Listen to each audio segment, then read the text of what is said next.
Oke, puji Tuhan. Saya langsung saja ya. Kita Kolose pasal 2 ya. Oke. Nah, eh, nanti Alkitab tidak saya baca semua, tetapi ayat demi ayat ya. Nah, kita mulai dengan Kolose pasal 2 ayat 1 sampai 3 ya. Kolose 2 ayat 1 sampai 3 dikatakan demikian. Karena aku mau supaya kamu tahu betapa beratnya perjuangan yang kulakukan untuk kamu. Dan untuk mereka yang di Laodikia, dan untuk semuanya yang belum mengenal aku pribadi. Nah, saudara, dalam terjemahannya King James Version dikatakan bahwa ayat satunya, sebab aku ingin agar kamu mengetahui betapa besar konflik yang aku hadapi. Nah, konflik ini artinya dalam diri Rasul Paulus itu ada sebuah pertentangan, ya, pertentangan yang tidak gampang, saudara. Apa yang dimaksud dengan konflik itu? Pertama, kebenaran Yesus Kristus dan keberadaan Paulus yang tidak dikenal oleh jemaat. Nah, sulit bagi Rasul Paulus menjelaskan bagaimana Kristus Yesus Tuhan itu nyata dalam kehidupan Rasul Paulus. Ya. Nah, puji Tuhan, di pasal 2 ini dimulai dengan kata transisi untuk menghubungkan ayat terakhir pasal 1 dengan ayat yang pertama pasal 2. Nah, kata transisinya itu adalah untuk itu, karena itu, karena. Nah, itu satu kata transisi antara pasal sebelumnya dan pasal yang sedang dibaca, yaitu antara pasal 1 dan pasal 2. Nah, jadi dengan demikian, untuk itu, kalau pasal 2 ini saya beri tema keseluruhannya adalah kristologi dan penerapannya dalam kehidupan iman Kristiani kekinian. Ya. Nah, jadi Bapak Ibu Saudara, berdasarkan hal itu saya memberi tema eksposisi ini adalah kristologi dan penerapannya dalam kehidupan iman Kristiani kekinian. Oke. Selintas latar belakang penulisan surat Kolose. Latar belakangnya apa? Pertama, jemaat Kolose berdiri sebagai dampak dari pelayanan Rasul Paulus yang luar biasa di kota Efesus, di mana Rasul Paulus pun belum pernah berkunjung ke Kolose. Jadi sekarang terjawab tuh konflik yang pertama. Kenapa jadi konflik? Karena Rasul Paulus memang belum pernah datang ke Kolose. Kolose ini hasil dampak dari pelayanan Rasul Paulus di kota Efesus. Yang kedua, surat ini ditulis dikarenakan adanya ajaran palsu yang mengancam masa depan rohani jemaat Kolose. Tercatat dalam Kolose 2 ayat 8. Nah, itu yang akan kita bahas nanti. Yang ketiga, ditulis pada waktu Rasul Paulus di penjara. Karena Kristus. Kolose pasal 4 ayat 3, Kolose pasal 4 ayat 10, Kolose 4 ayat 18, dan suratnya dibawa oleh Tikhikus. Kolose 4 ayat 7. Jadi clear, jelas. Tidak mungkin Rasul Paulus bisa bertemu muka dengan muka karena memang Rasul Paulus tidak pernah datang ke Kolose, dan suratnya pun sendiri dibawa oleh Tikhikus. Ya. Sehingga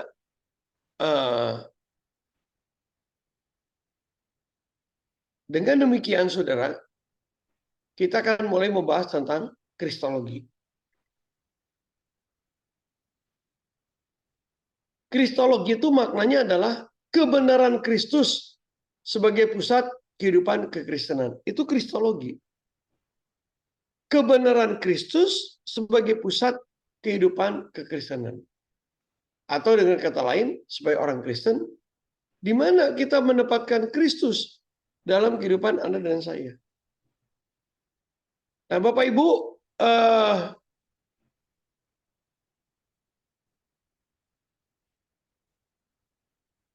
jadi Bapak Ibu kembali lagi ke sini, sebab aku ingin agar kamu mengetahui betapa besarnya konflik yang aku hadapi terhadap kamu. Ya. Nah, Bapak Ibu, kita akan mulai dengan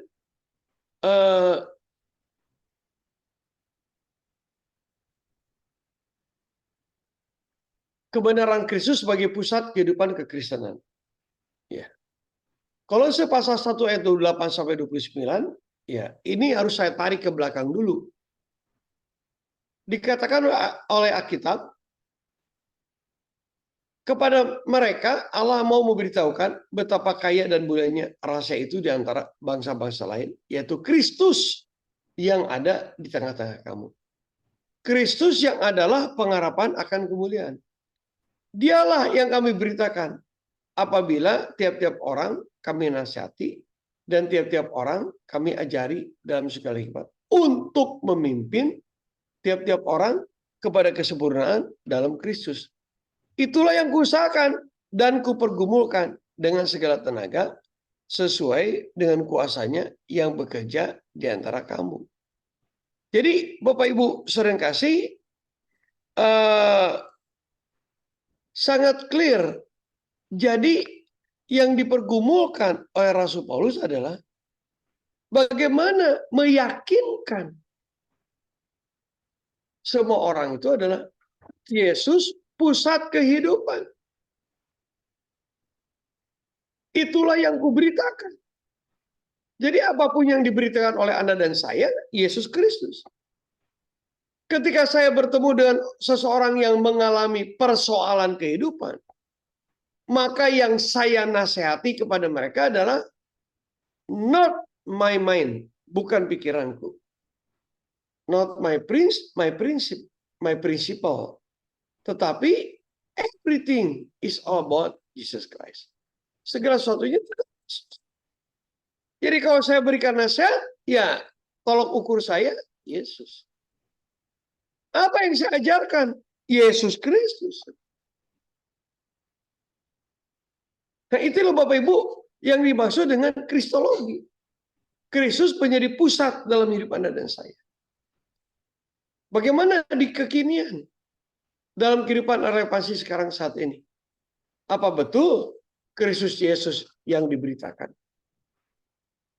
Atau doktrin aku? Ya. Atau kebenaranku? Gereja-gereja berdebat, ya semuanya kan berbicara tentang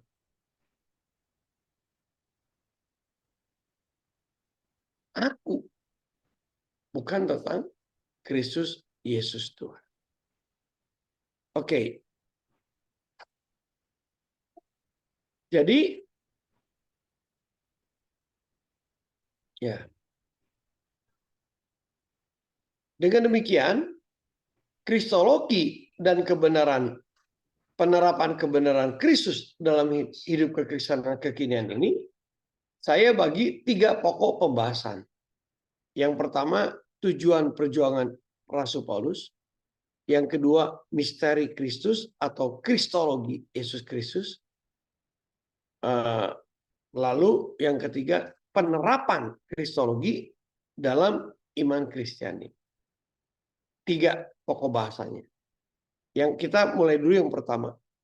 Tujuan perjuangan Rasul Paulus.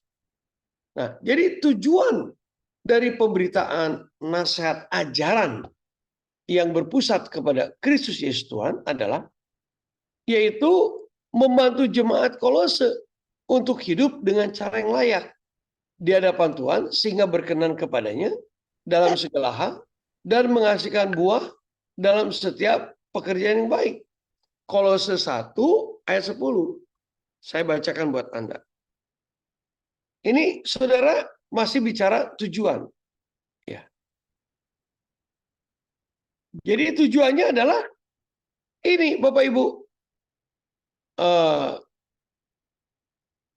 Sehingga hidupmu layak di hadapannya serta berkenan kepadanya dalam segala hal dan kamu memberi buah dalam segala pekerjaan yang baik dan bertumbuh dalam pengetahuan yang benar tentang Tuhan. Jadi tujuannya Rasul Paulus dalam Kolose pasal 2 ini pergumulannya untuk menjadikan Yesus Kristus pusat kebenaran dalam kekristenan, supaya semua jemaat itu berbuah. Ya, berbuah Bapak Ibu. Berbuah dalam pekerjaan tangan yang baik. Berbuah produktif. Ya, ya Bapak Ibu Saudara kasih, teman-teman, ya saya sedikit terganggu dengan istilah lansia. Ya, walaupun tidak dipungkiri di Indonesia manusia yang berumur di atas 55 apalagi 60 disebut lansia, ya. Lanjut usia, atau seringkali di gereja disebut umas katanya, usia emas. Nah, teman-teman, saya terganggu dengan istilah itu. Lalu akhirnya saya berpikir, ya Anda boleh tidak sama dengan saya. Saya tidak mau disebut lansia. Saya tidak mau disebut usia emas. Tetapi saya berpikir tepat kalau disebut senior produktif. Artinya apa, saudara? Disebut senior produktif.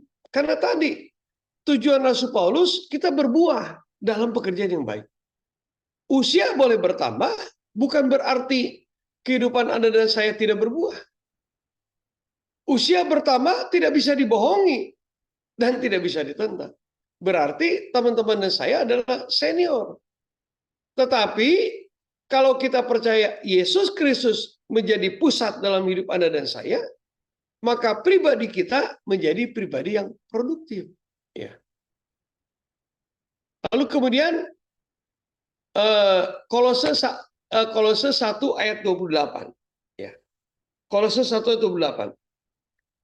Dialah yang kami beritakan apabila tiap-tiap orang kami nasihati, tiap orang kami ajar dalam segala hikmat untuk memimpin tiap orang kepada kesempurnaan di dalam Kristus Yesus. Jadi tujuannya, sekali lagi teman-teman, kristologi, Kristus menjadi pusat dalam hidup Anda dan saya, dan penerapannya dalam iman Kristiani kita. Tujuannya adalah supaya teman-teman menjadi manusia produktif, berbuah, dan sempurna di dalam Yesus Kristus. Dan ini tepat, saudara, kalau kita pikirkan dengan Roma 12. Ya, saya baca lagi Roma 12. Matius, Roma 12 ayat 1. Ya.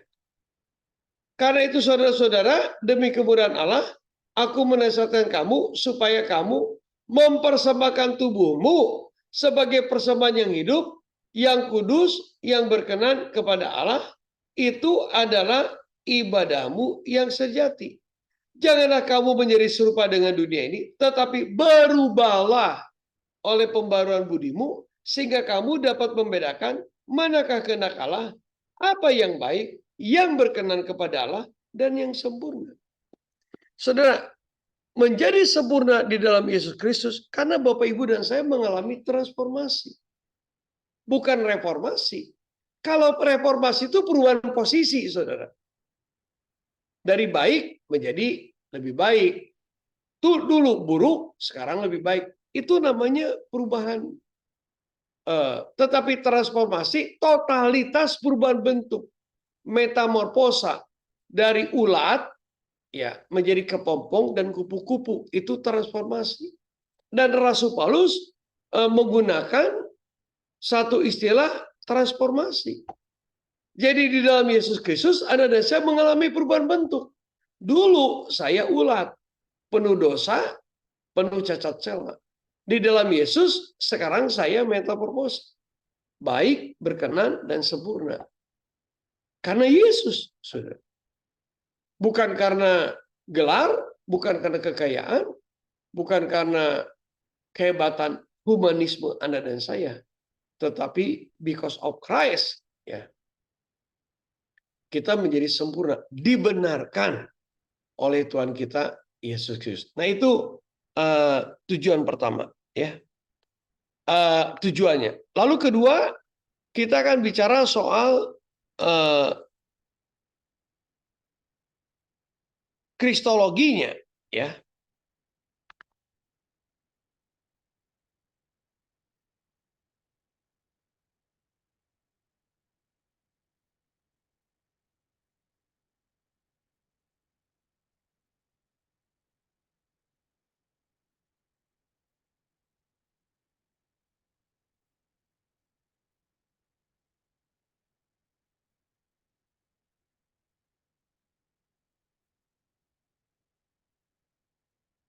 Oke, bentar.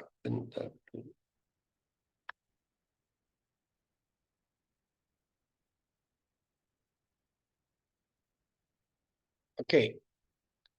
Nah, jadi saudara, kristologi Yesus Kristus Tuhan berdasarkan Kolose pasal 2 dan pasal Kolose lainnya, maka yang pertama adalah Kolose pasal 2 ayat 2 dan 3. Siapa Yesus?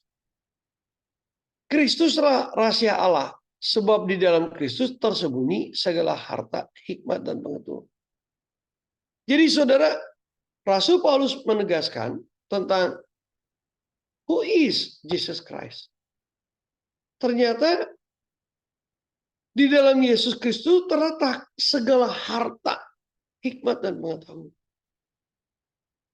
Bapak Ibu, harta ini memang wealth, kekayaan. Harta itu bicara sesuatu yang memang bermanfaat, berguna. Jadi ketika orang berpikir tentang bagaimana menghadapi dunia yang sedang krisis, ya, perang berkecamuk antara Israel dengan Hamas terus melebar dan tiada hentinya, saudara. Menyedot keuangan dunia sehingga dunia mengalami kegoncangan krisis. Ya. Beberapa perusahaan di Indonesia mulai berpikir tentang tutup. Pabrik tekstil sudah bukan diisukan lagi. Memang ada PHK secara massal. Ya. Lalu CBN menegaskan Ace Hardware, ya, itu mulai akan hengkang keluar dari Indonesia. Beberapa minggu lalu saya pergi ke luar kota dan saya masuk rest area perjalanan Jakarta ke Bandung kilometer 88, ya. Saya mampir sebentar untuk take a rest dan saya melihat satu gerai, ya, fast food internasional. Saya tidak perlu sebutkan namanya. Saya kaget, saudara. Wah, sepi. Ya. Dan kita seringkali resah lihat seperti itu. Tapi Rasul Paulus ingin menegaskan bahwa sumber berkat itu adalah Tuhan kita Yesus Kristus. Perlindungan Tuhan adalah Tuhan kita Yesus Kristus. Yesus sanggup untuk memberikan kehidupan kepada kita semuanya. Karena 1 Petrus 3:9 menegaskan, Bapak, Ibu, dan saya dipanggil untuk memperoleh berkat. Bahkan Rasul Paulus menegaskan kepada Timotius, peringatkanlah kepada orang kaya. Jangan bergantung kepada kekayaan. Tetapi berbuat baik kepada orang lain. Nah, di sini firman Tuhan menjelaskan bahwa kita, apapun yang Anda dan saya perlukan, memang kita harus bergantung kepada Yesus. Segala sesuatu di dunia ini milik Tuhan kita, Yesus Kristus. Harta kekayaan ya milik Yesus. Kalau kita percaya, maka Yesus Kristus memberikan berkat dengan cara yang halal. Ya, tidak perlu dengan cara yang korupsi. Nah, ini rahasia yang pertama. Lalu teman-teman, rahasia yang kedua adalah pengetahuan. Pengetahuan itu bicara soal pengetahuan kebenaran Alkitab.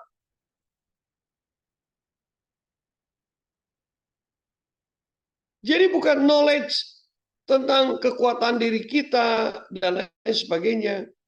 Misalnya Titus 3:5 menuliskan demikian. Pada waktu itu dia telah menyelamatkan kita bukan karena perbuatan baik yang telah kita lakukan, tetapi karena rahmat-Nya oleh pemandian kelahiran kembali dan oleh pembaruan yang dikerjakan oleh Roh Kudus.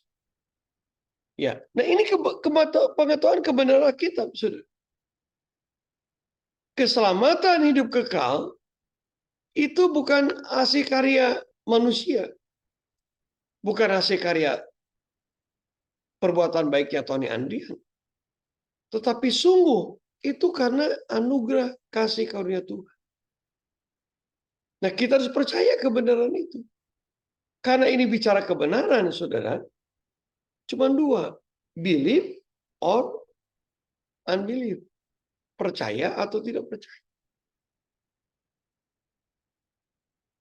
Saya percaya akan kebenaran Alkitab. Walaupun kasat mata penuh dengan tantangan kehidupan. Nah, itu pengetahuan, saudara. Sehingga dengan demikian, ya, yang dimaksud dengan Yesus Kristus sebagai pengetahuan adalah ini. Pengetahuan kebenaran Allah dalam konteks pembaruan akal budi, Thayer mendisikan demikian.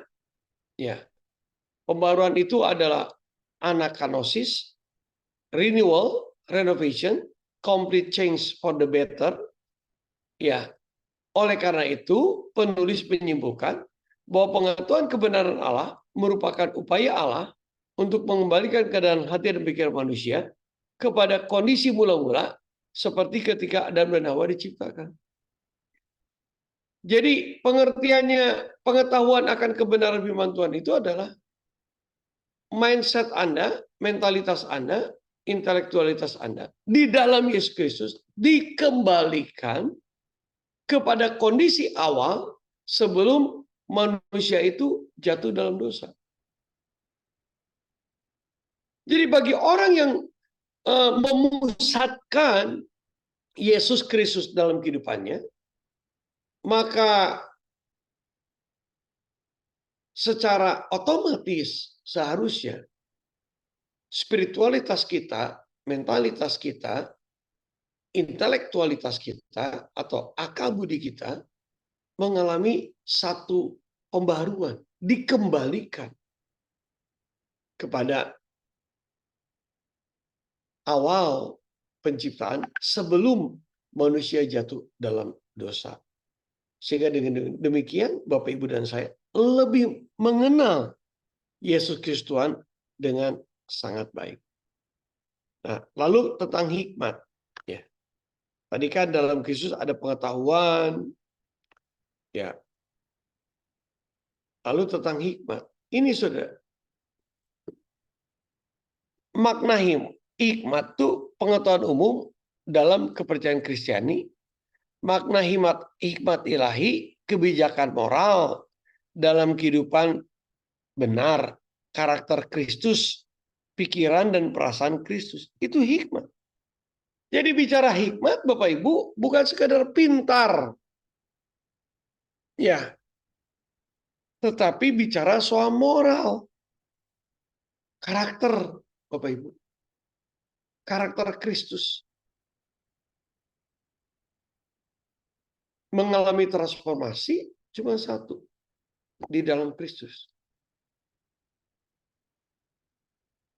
Tanpa Kristus, maka moral kita tidak mungkin menjadi benar. Ya. Lalu kemudian, kalau kita kekurangan hikmat, ya mintalah hikmat. Yakobus 1 ayat 57. Barang siapa yang kekurangan hikmat, kita berdoa minta hikmat. Meminta itu berhasrat, saudara. Betul-betul menginginkan, saudara. Nah itu, apakah Anda dan saya betul-betul meminta hikmat berhasrat? Raja Salomo pada awalnya penuh dengan hikmat. Karena beliau minta hikmat. Tetapi dalam perjalanannya itu tadi, dia terintervensi oleh perkara-perkara duniawi. Sehingga pada akhirnya Raja Salomo hidupnya tidak pernah lagi meminta hikmat. Berakhir dalam segala ketragisan. Setelah Raja Salomo, Israel terbelah menjadi dua. Kerajaan Israel dan kerajaan Yehuda. Dan terus sudah berabad-abad perang dan perang. Ya. Nah inilah Bapak Ibu kristologi pertama tentang Yesus Kristus. Ya. Lalu kemudian ya Yesus adalah gambar Tuhan yang tidak kelihatan. Kolose 1:15. Saya highlight saja. Teman-teman pasti sudah membaca ini. Kolose 1:16, Yesus adalah pencipta. Di dalam Yesus Kristus diciptakan segala sesuatu. Kolose 1:17-19, Yesus ada terlebih dahulu, kepala tubuh, pertama bangkit, kepenuhan Allah berkenan diam di dalam Yesus Kristus. Jadi teman-teman, ya, lalu dikatakan Kolose 1:15-23, ia adalah gambar Allah yang tidak kelihatan, yang surung dari segala yang diciptakan. Who is the image of the invisible God, the firstborn. Ya. Jadi Bapak Ibu Saudara, betul-betul semuanya mengarah kepada Kristus. Segambar serupa Tuhan yang tidak terlihat, Adam yang menghidupkan. Nah itulah kristologi Yesus, Saudara. Ya. Oke. Lalu kemudian Kolose 1:13-14, setiap manusia yang percaya Yesus dipindahkan dari kerajaan kegelapan ke dalam kerajaan Tuhan dan menerima penebusan dosa dan pengampunan dosa. Jadi saudara, kristologi Yesus itu sangat dalam dibahas oleh Rasul Paulus.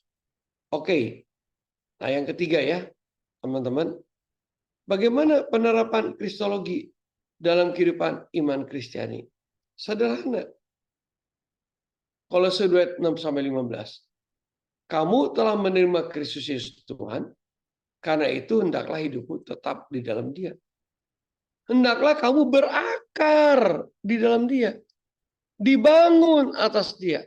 Hendaklah kamu bertambah teguh dalam iman yang telah diajarkan kepadamu, dan hendaklah hatimu melimpah dengan syukur.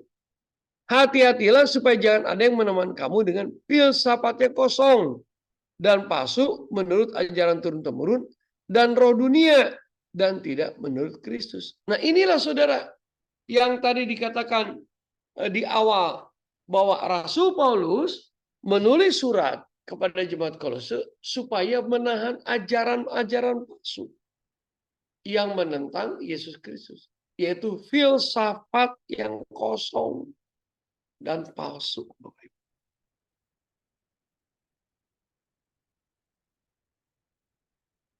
Jadi dengan demikian, bagaimana Anda dan saya menerapkan Kristus dalam hidup Anda dan saya? Ini Bapak Ibu, berakar.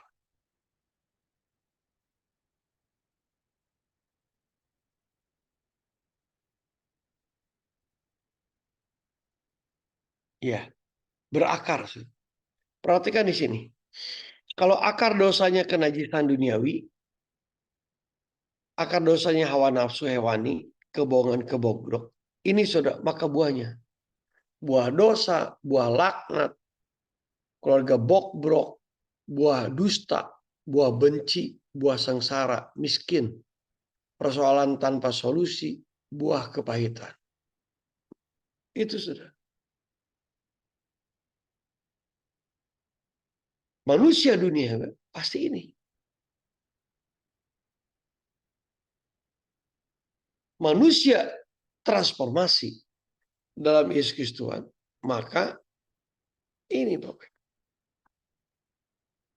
Berakar, bertumbuh, berbuah di dalam Yesus Kristus. Kenapa? Karena akarnya satu, dimerdekakan dari kuasa kegelapan, penebusan dosa, diampuni dosa. Nah itu akar. Itu pondasinya sudah. Apa banyak orang Kristen seperti ini? Belum tentu.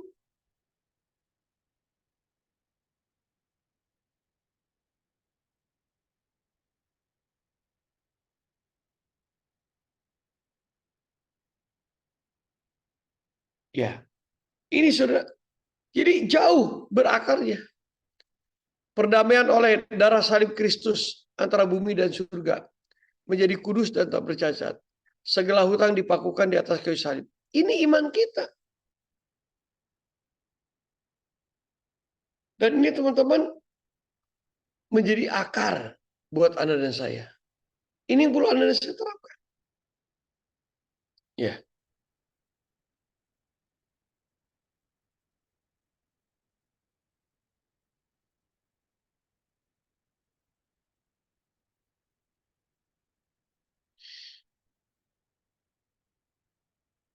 Lalu yang kedua, Bapak Ibu, penerapannya itu tadi saudara, menghancurkan segala filsafat kosong ini.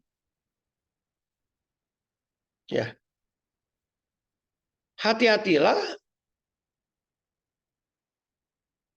supaya jangan ada yang menawan kamu dengan filsafat yang kosong.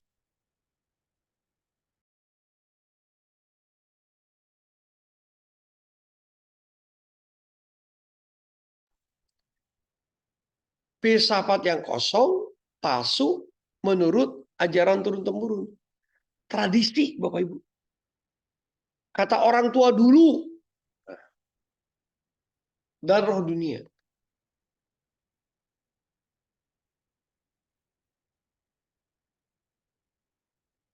Jadi ini Bapak Ibu, penerapannya. Ya.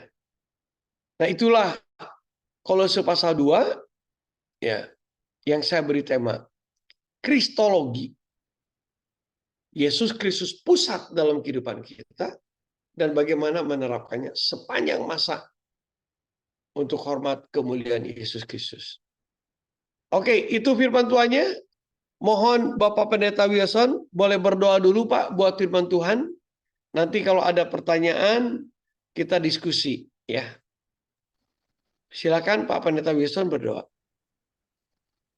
Baik, kita berdoa untuk kebenaran firman Tuhan yang sudah kita dengar dan kita harus terima dan kita lakukan dengan kuasa Roh Allah yang hidup. Kita berdoa.